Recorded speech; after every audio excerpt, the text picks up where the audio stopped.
Film ini menceritakan tentang seorang pemuda yang melindungi orang-orang di desanya dan menyingkirkan orang-orang yang ingin menghancurkan desanya.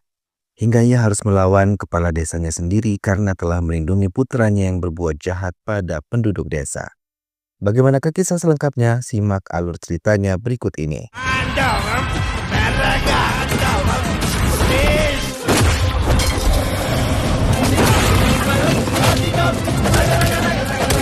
Semua warga desa berkumpul ke kebun untuk memetik lada dan kopi bersama-sama.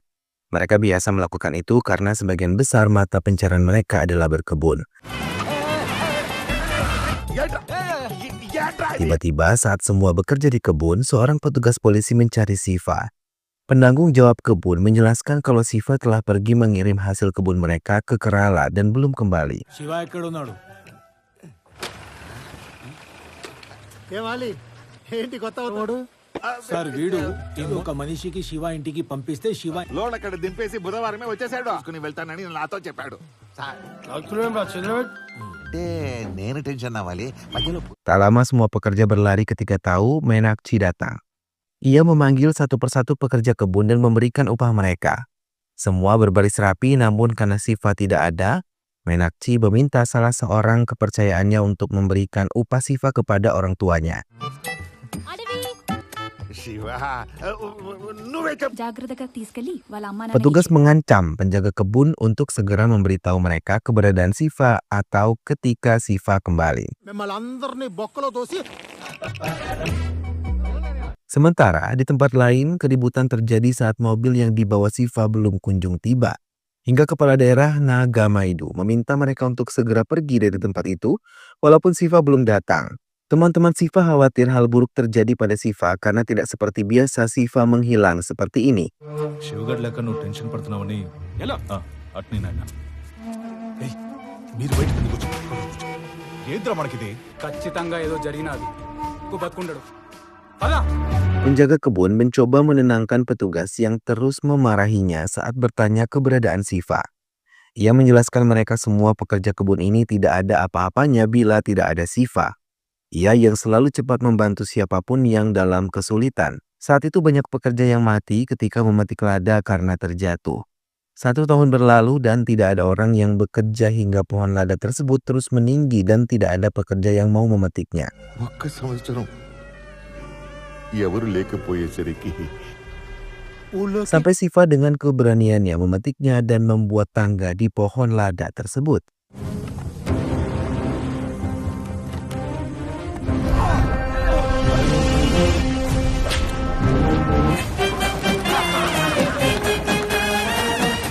Petugas pun mencari ke kediaman Siva, namun lagi-lagi mereka tidak menemukan Siva. Bahkan keluarganya pun bingung keberadaan Siva selama 1 minggu belakangan ini. Adik perempuan Siva mulai menceritakan kalau Siva sangat peduli dengan keluarganya. Terlebih ketika ada orang yang mengusik keluarganya, ia tidak akan segan-segan memberikan pelajaran pada mereka. Seperti saat itu, ia dituduh melarikan putri dari tetangganya. Ia yang tidak melakukannya meminta wanita itu untuk mengatakan hal yang sesungguhnya kalau ia yang datang sendiri ke rumah Siva dan bersembunyi. బావా అంటే ఏమీ Wanita itu pun mengungkapkan semuanya dengan jujur, bahkan meminta mereka untuk pergi karena telah menyakiti Siva. Wanita yang mencintai Siva itu berharap mereka bisa bersatu karena ia benar-benar mencintainya. ఏనాటికైనా నువ్వు నేను నీ కాడికి వస్తాను. Siva adalah pria yang bertanggung jawab dan selalu membantu banyak orang.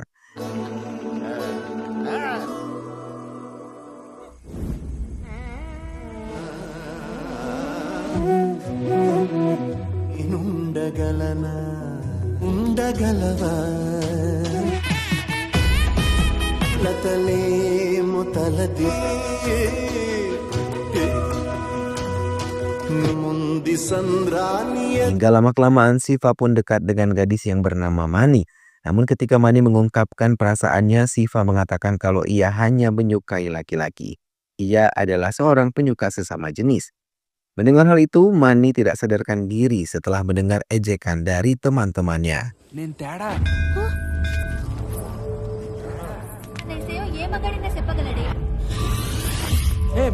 Petugas polisi yang mendengarkan cerita dari keluarga Siva tentang Siva menjadi sedih karena mereka kasihan terhadap Mani, gadis cantik yang tulus mencintai Siva tapi tidak berbalas. Shiva mobile track record Fancut, petugas polisi itu mulai menyadari kalau ada yang mencurigakan dengan Menaksi yang diagung-agungkan oleh semua pekerja perkebunan. Hingga ia dan beberapa petugas lain mendatangi kediaman Menaksi. Ia meminta berbincang dengannya tentang Siva, namun Menaksi mengatakan ia tidak tahu kemana Siva pergi karena ia pun merasa kehilangan ketika Siva pergi. Ia menyadari kalau Siva adalah pekerja keras dan yang paling diandalkan di perkebunan ini. എന്തിനെ ഗുരുജി സർ ആ അബ്ബായിയെ കാണാതെ പോയല്ലോ. Dalam kesempatan ini Menaksi mengungkapkan hanya Siva yang tahu Menaksi sebenarnya jika saat tidak bertemu dengan pekerja kebun. Bahkan uang-uang yang diberikannya kepada para pekerja ini adalah uang yang diberikan Siva kepadanya. Uang yang berasal dari investasi pekerja yang dipercayakan pada Siva kemudian mereka dapatkan keuntungannya. Ia tidak tahu di mana ia menginvestasikan uang-uang tersebut. Mereka tidak tahu Siva adalah dalang di mana ia dipuji oleh pekerja perkebunan ini. తను ఏ రోజు చెప్పుకోలేదు అన్ని గుణగణాలున్నవాడు. Ia mengakui sangat sulit menemukan orang seperti Siva. Hal yang paling mengejutkan adalah ketika ia menyatakan perasaannya kepada Menaksi, karena Menaksi pun mencintainya. Ia mengiyakan perasaan Siva padanya. కలిసి తిరుగుతూనే ఉన్నా. Pernyataan yang dibuat oleh Menaksi didengar semua pekerja di tempat itu termasuk Mani yang merasa sedih karena telah dibohongi oleh Siva selama ini. Setelah mendengar pernyataan dari Menaksi, petugas dan pekerja perkebunan meninggalkan tempat itu. Mereka mulai memperbincangkan hubungan Siva dan Menaksi yang selama ini tidak mereka ketahui sama sekali. Namun Fancut kembali dan mencoba menanyakan pada Menaksi apakah ia ada hubungannya dengan menghilangnya Siva. Menaksi menjelaskan saat itu penjaga kebun mengumumkan hari libur karena hujan yang sangat deras. Setelah 4 hari berlalu Siva kembali dari Kerala dan menemuinya. Setelah itu mereka menghabiskan waktu bersama di Kerala. ఎలా గడిచిపోయో తెలియదు గాని బడాఫ్ వెళ్దామని చెప్పి శనివారం రాత్రి ఆ నెక్స్ట్ డే మార్నింగ్ ఇది ఇది ఎత్తుకోవాలా మళ్ళీ తడిసొచ్చు. పడత కడితే వేరే మడి పడాలి కానీ నువ్వు కాణి తల్లి. Mereka sangat senang dan memutuskan untuk melanjutkan hubungan ke tahap berikutnya. Namun keesokan harinya Siva tidak ada. Fancut menjelaskan ia pun telah mencarinya ke Kerala namun belum mendapatkan petunjuk. Fancut mencoba bertanya lebih detail apakah selama perjalanan ke Kerala Menaksi dan Siva berhenti di sebuah tempat. Menaksi menjelaskan saat mereka tengah makan di sebuah restoran. Mereka melihat Kasim di lampu merah dekat restoran mereka. Ia mengatakan mereka adalah penyembah Lord Ardhanareswara. Mereka meminta sumbangan ke semua pengguna jalan. Bahkan mereka memberikan susu kepada pengguna jalan juga. Saat itu Siva meminum susu dari mereka dan memberikan sumbangan untuk mereka. Para Kasim itu mendoakan Siva dan Menaksi namun tiba-tiba salah satu dari Kasim kembali dan mengetuk jendela mobil. Menaksi yang kesal karena Siva memberikan sumbangan terlalu besar mengatakan pada Kasim tersebut untuk tidak lagi meminta sumbangan kepada mereka karena mereka sudah memberikan cukup banyak. Namun Kasim itu malah memberikan susu. Menaksi menolak dan menutup paksa kaca mobil mereka. Hal itu membuat Kasim tersebut marah dan saat ia bersembunyi di kursi belakang, Siva dibawa keluar oleh Kasim itu. Menaksi mencoba menariknya saat mereka berkelahi dan saat ia berhasil, mereka segera pergi dari tempat itu. Shiva నా పక్కన లేడు. Namun keesokan harinya Siva menghilang. Ia mencoba mencari semua tempat tapi tidak menemukannya. Ia tidak bisa berbuat apa-apa terlebih handphone milik Siva ada di dalam kamar hotel mereka. Ia memutuskan untuk kembali ke desa mereka karena tidak menemukan Siva. Sementara di sebuah tempat, Siva yang dibawa oleh anggota komunitas Kasim itu terkejut ketika melihat komunitas itu memiliki banyak anggota. Di tempat itu, Siva dinasihati untuk tidak sombong terlebih dengan sumpah buruk yang pernah diucapkan Siva. Maka ia akan menerima akibatnya. Salah satu pria yang mengatakan hal itu meminta anggota lainnya untuk menyiapkan ritual keagamaan untuk Siva. Fancut melaporkan pada CM Nagamaidu kalau mereka mendapatkan informasi bahwa Siva diculik oleh Kasim, yaitu komunitas yang menjauhi dunia luar. Ritual keagamaan pun dilakukan oleh para Kasim itu. Semua anggotanya berkumpul dan membentuk lingkaran di hadapan dewa mereka. Sementara Siva berdiri di bawah patung seperti orang kesakitan.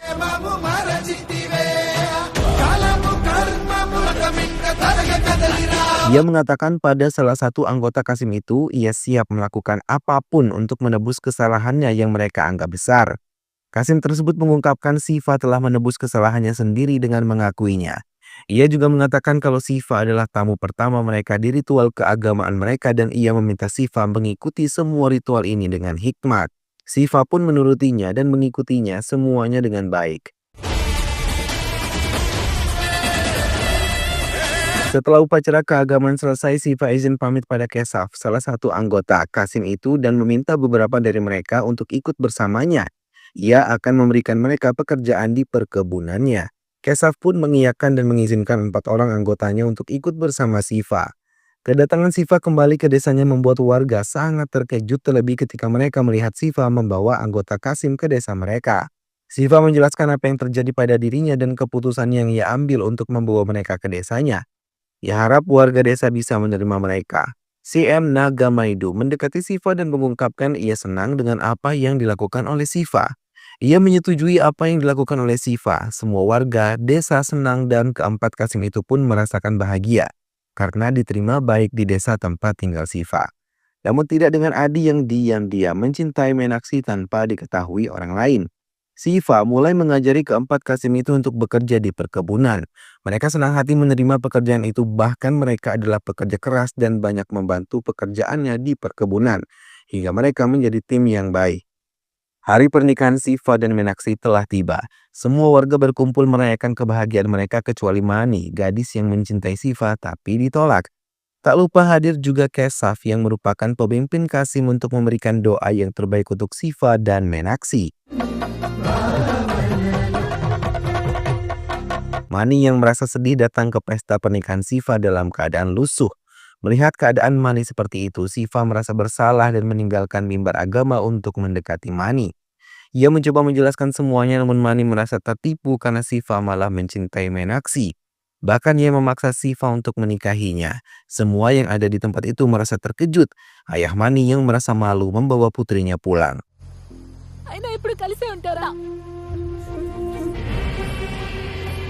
Saat hujan turun dengan deras, tiba-tiba pihak rumah sakit dikejutkan dengan seorang wanita yang diletakkan begitu saja di bangsal hingga petugas yang ada di tempat itu segera menolongnya. Kondisi yang sangat sulit karena listrik padam dan hujan yang tak kunjung reda. Sementara di kantor polisi, Ali melihat CM Nagamaidu mendatangi kantor polisi. మన police station కి అందించవలసింది power bank ఏం cell phone నువ్వు చెప్పినట్టే రాసుకోరా. చాలు తీరా రాత్రి వర్షంలో వస్తున్నాయి. Semua petugas yang ada di tempat itu terkejut.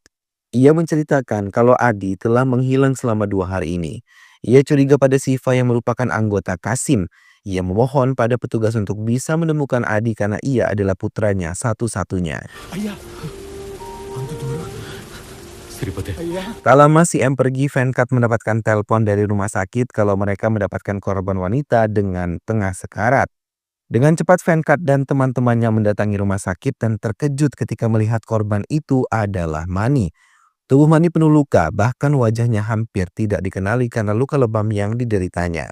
Mani dengan nafas terengah-engah mengungkapkan kalau Adi Naidu lah yang telah melakukan kejahatan ini kepadanya. Sripati terkejut mendengar pernyataan itu. Ia mengangguk ketika ditanya Adi Naidu putra dari MLA. Ia mengatakan juga kalau Adi melakukan di pinggir desa dan yang membawanya ke rumah sakit adalah Siva. Kehebohan juga terjadi ketika banyak tengkorak manusia ditemukan terkubur di pinggir desa. Petugas Sripati dan rekannya menyambut kedatangan MLA Nagamaidu hingga mendengarkan. Ia menjelaskan kalau dialah Peichulayah yang merupakan penyuplai pupuk oplosan dan ia ingat benar telah meminta Siva untuk menyelesaikan masalah ini. Sripati juga menunjukkan satu tengkorak yang masih terdapat perhiasan. Nagamaidu terkejut dan mengatakan itu adalah Malayadri Naidu, orang yang sangat kejam saat itu. బిడ్డ వీరా మీరు నాకు పరిచయం చేస్తారు ఇక మనకు అన్ని మంచి రోజు ఆడేనప్ప మల్యాద్రి నాయుడు ఏంట్ల రాజకీయ చరిత్ర ఉన్న ఒక ఊరి బాగు కోసం తప్పలా. Nagamaidu mengatakan kalau ia memenangkan pemilu dari dirinya. Saat itu hari perhitungan telah tiba. Penduduk bersorak dan mengatakan dirinya menang. Pemilihan di atas Malayadri. Semua merayakan hari kemenangan ini di kuil. Ia juga ingat kemenangan ini tercipta karena bantuan Siva yang ia tahu sangat bekerja keras untuk kemenangannya. Namun saat itu Siva tidak ditemukan juga di antara orang-orang pendukungnya. Adi mulai menyelidikinya dan menemukan Siva tengah mengubur Malayadri seorang diri. పోయి నడన్న విషయం గుండెలో దడ పుట్టింది. వాళ్ళందరూ నీ కాడికే వస్తారు. Sejak kematian Malayadri, semua orang yang berbisnis padanya dulu kini mendatangi Nagamaidu, bahkan anak tirinya yang datang meminta bantuan padanya. Ia menyadari semua yang terjadi adalah karena Siva. Ia mengatakan Siva juga menyingkirkan orang-orang yang ingin merugikan desa. Sri Pati terkejut ketika melihat Siva terikat di dalam sebuah goa.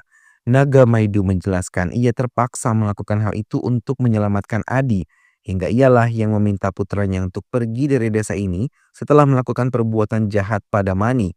Siva yang mendengar hal itu mengatakan sebelum warga tahu tentang kejahatan Adi, ia meminta Nagamaidu menyerahkan putranya. 5 hari sebelumnya, Adi tengah memperhatikan Menaksi yang masih ada di peternakan mulai panik ketika Menaksi melihatnya. Namun Mani yang memanggilnya membuatnya memberanikan diri untuk menemuinya.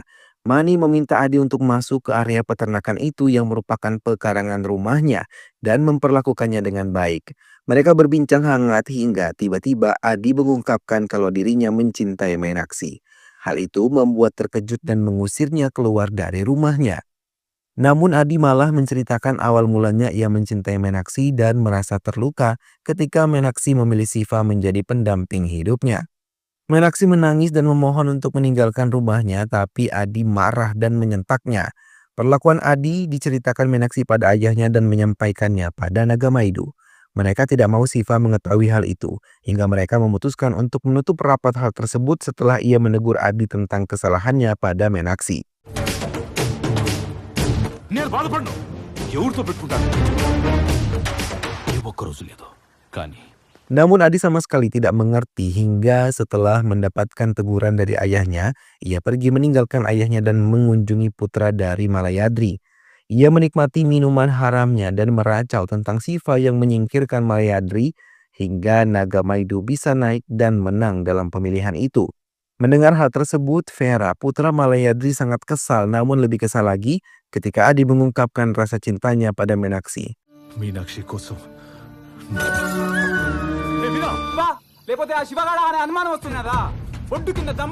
Mendengar hal itu, Adi tersulut emosi dan pergi meninggalkan mendatangi Menaksi yang ada di rumah seorang diri. Lagi-lagi ia mengungkapkan perasaannya, bahkan ia memaksa masuk ke rumah itu. Ia tidak menyadari kalau anggota Kasim ada di tempat tersebut. Mereka mendorong tubuh Adi hingga mengeluarkan banyak darah. Menaksi yang melihat hal itu merasa kasihan, tapi Adi tidak peduli. Ia merasa sangat marah karena anggota Kasim itu malah mengganggunya. Kasim itu mengatakan sebelum Siva datang esok hari mereka akan pergi meninggalkan desa ini. Vera yang kesal ayahnya dihabisi oleh Siva menceritakannya pada pamannya dan berniat untuk membalas dendam kepadanya. Menaksi yang dibawa pergi oleh Kasim itu terkejut ketika Adi dan Vera membawa anak buahnya lengkap dengan senjata mencoba melukai mereka. Satu persatu mulai menyerang Kasim, namun Kasim itu dengan sigap melindungi Menaksi dan tidak mengizinkan satupun dari mereka melukainya. Namun melihat anak buah mereka mulai terdesak, Adi dan Vera maju dan mulai menghantam Kasim-Kasim itu dengan senjata yang mereka bawa. Hingga dengan mudah mereka menyingkirkan Kasim itu satu persatu. Bahkan tanpa belas kasih mereka menghabisi Kasim-Kasim itu dengan cara yang sangat keji. Menaksi yang melihat dari jauh sangat ketakutan, namun ia tidak bisa berbuat banyak. Ia hanya menangis dari balik pohon ketika melihat kejahatan mereka. Kasim-Kasim yang masih hidup berusaha semampu mereka untuk menjaga Menaksi dan memintanya lari menjauh.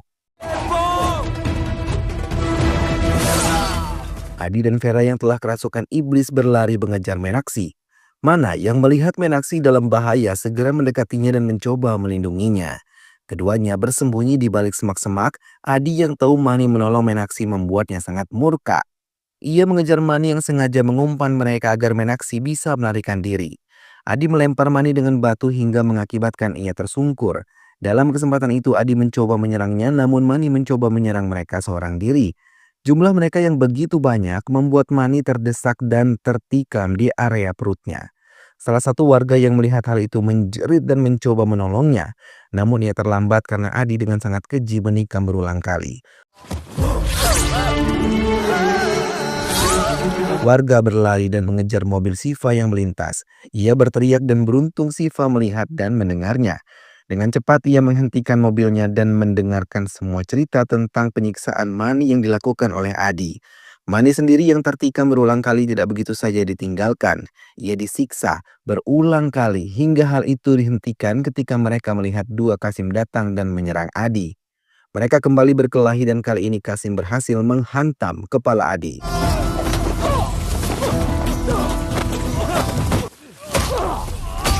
Siva berlari mencoba mencari Mani dan Menaksi. Namun, ia menemukan anak buah Adi yang sudah tidak bernyawa dan ia sangat terpukul ketika melihat Mani terendam di kubangan lumpur. Dengan cepat ia menggendongnya dan membawanya ke rumah sakit, namun di tengah perjalanan ia dihadang oleh orang-orang Adi yang ingin menghabisi Mani. Dengan cepat ia meletakkan Mani di teras rumah sakit dan memberi pelajaran kepada mereka. Sementara istrinya dan para Kasim berhasil menumpang sebuah kendaraan walaupun disertai pengorbanan Kasim yang mati.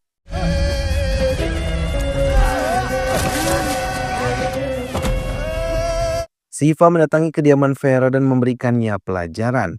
Anak buah Vera yang ada di tempat itu mencoba memberikan pelajaran, namun Nagamaido mencoba menghentikan Siva.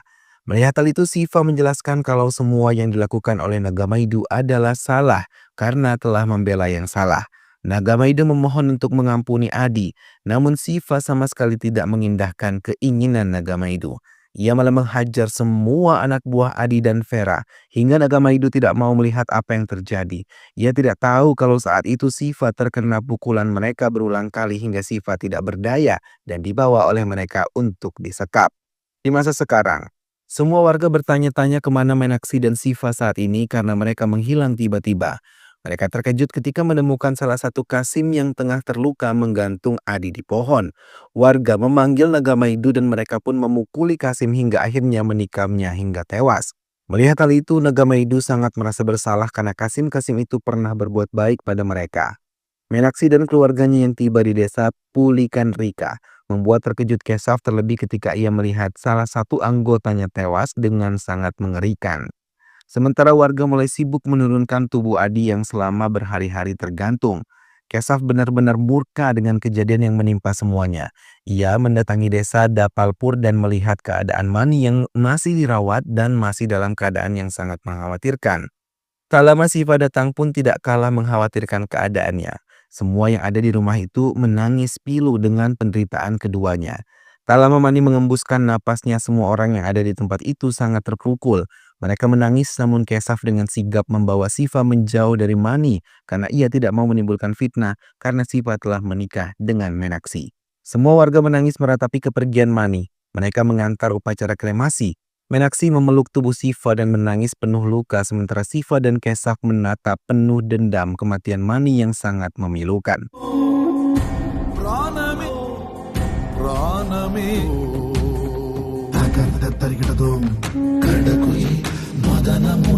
Setelah kematian Mani, Siva mulai melakukan pengobatan yang dipimpin oleh Kesaf. Ia juga mulai dibekali ilmu bela diri yang lebih baik lagi. Bayang-bayang kematian Kasim-Kasim Kesaf membuatnya ingin Siva membalas perlakuan buruk yang telah dilakukan Adi kepada mereka. Adi sendiri masih beruntung karena ia masih hidup bersama Vera Dap saat ritual keagamaan yang dipimpin oleh Kesaf berlangsung. Mereka tidak tahu kalau Kesaf ada di tempat itu. Tanpa membuang waktu, Kesaf segera menyerang Vera yang ingin meminta air suci darinya. Siva yang melihat Adi segera mengejarnya. Perkelahian mulai terjadi dan semua warga yang mulanya ingin melakukan ritual keagamaan memilih keluar dari tempat itu. Vera yang tadi tersungkur kini bangkit dan menyerang semua Kasim-Kasim itu dengan keji. Siva sendiri menggunakan pedangnya menghabisi mereka tanpa ampun. Kesaf dengan cepat membantu para Kasim yang tengah kesulitan menghadapi mereka. Vera mulai ketakutan ketika melihat Siva tidak bisa mengendalikan emosinya dengan menghabisi semua anak buahnya. Hingga ia bersama anak buahnya memutuskan untuk melarikan diri. Kesaf yang melihat itu memberikan Siva seutas tali. Dengan cepat Siva mengejarnya dan menghabisi mereka tanpa ampun. Bahkan dalam kesempatan itu Siva bersama Kesaf berhasil menghabisi Vera dengan begitu keji. Dan kemudian menghabisi Adi tanpa ampun. Ritual keagamaan yang dilakukan oleh Naga Maidu tiba-tiba terhenti ketika mendengar suara Kesaf dan Siva dari kejauhan. Ia yang melihat Kesaf mengayuh perahu begitu terkejut ketika melihat kepala anak-anaknya telah menjadi tiang di perahu itu. Ia menjerit meminta pada Siva yang ia lihat tengah bersiap dengan panah apinya. Namun Siva tidak mengindahkannya. Ia menarik anak panahnya setelah melihat Kesaf menjauh dari perahu itu.